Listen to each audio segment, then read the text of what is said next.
I had an opinion that if mass deportation took place, it would drastically hurt the economy of the United States of America because so many industries depend on workers that may not be documented. When you look at construction, when you look at hospitality, when you look at farms, and we've seen a very aggressive stance as far as deportations and ICE, and that's led to protests all over the country. But I found interesting yesterday when the president said that he's kind of putting a pause on for the farmers, for farms. I think it was farms, hospitality workers, and there was another industry, right? So, how do you think that this has played out from a humanitarian standpoint, and how do you think this is playing out as far as the economy with areas that are heavily focused on maybe non-documented immigrants that's actually working these jobs? Well, the president talked about mass deportation, but I think, as heard by the American people, understandably, the view is the focus should be on violent criminals, individuals who are here undocumented, not productively contributing to society, but threatening the safety and security of communities all across the country. That's something that we as Democrats strongly support, that anyone who is here breaking the law, engaging in violent criminal activity, should be subject to deportation. And of course, at the same time, we need to secure the border. But we shouldn't walk away from dreamers and farm workers and law-abiding immigrant families.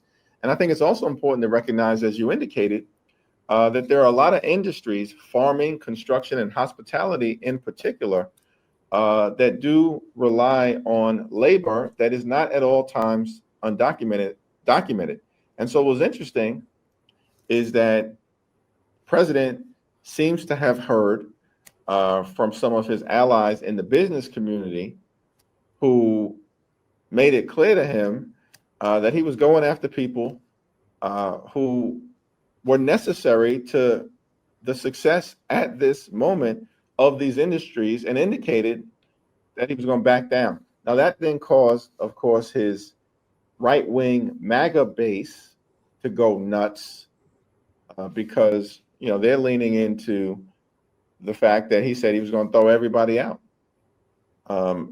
even if that means also deporting apparently 2 or 3 or 4-year-old children who are U.S. citizens, because they may have a parent or two that is undocumented. And so it remains to be seen where this is going to go. But the president has engaged in aggressive overreach in this area that I think is turning off the American people, and at the same time, apparently turning off some of his allies in the business community. I want to ask you something that's obviously dear to us in our community, and that's trading equities. It's something that people in Congress have done. Obviously, it feels like the level of transparency hasn't always been there.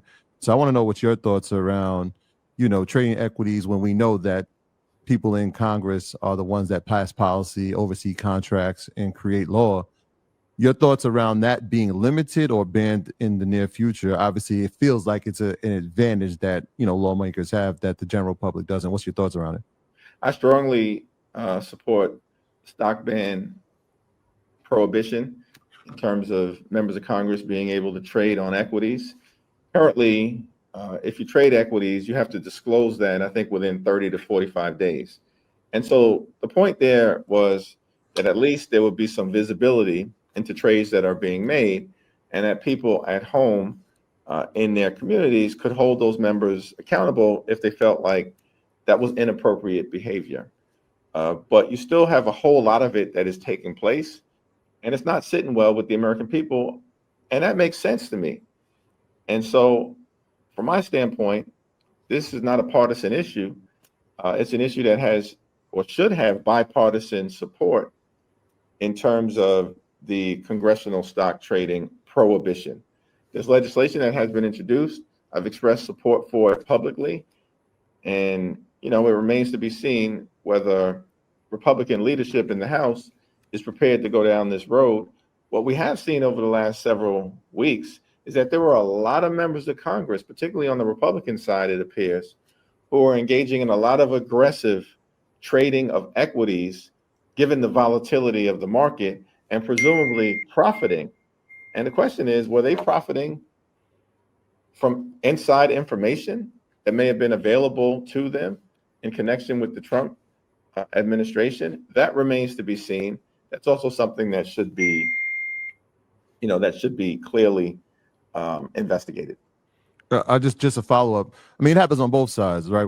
If we talk about Marjorie Greene, we could talk about Nancy Pelosi as well. Pelosi for sure. What is the biggest drawback as to why? Obviously, from the profits, but why wouldn't somebody be in support of the Congress having insider trading? Well, listen, that's a good question, and it's an open question, and those individuals, any individual who wants to defend it, they're free to defend it. I'm of the view, and I think all of House Democratic leadership is on record now saying it should be banned. And now we got to deal with, these type of challenges across all institutions. It's not just the House and the Senate. In fact, the House and the Senate overall probably have the strongest anti-corruption laws of the three branches. More definitely needs to be done in the House and the Senate, as we've discussed. But you have had, rampant instances of corruption taking place among some members of the Supreme Court,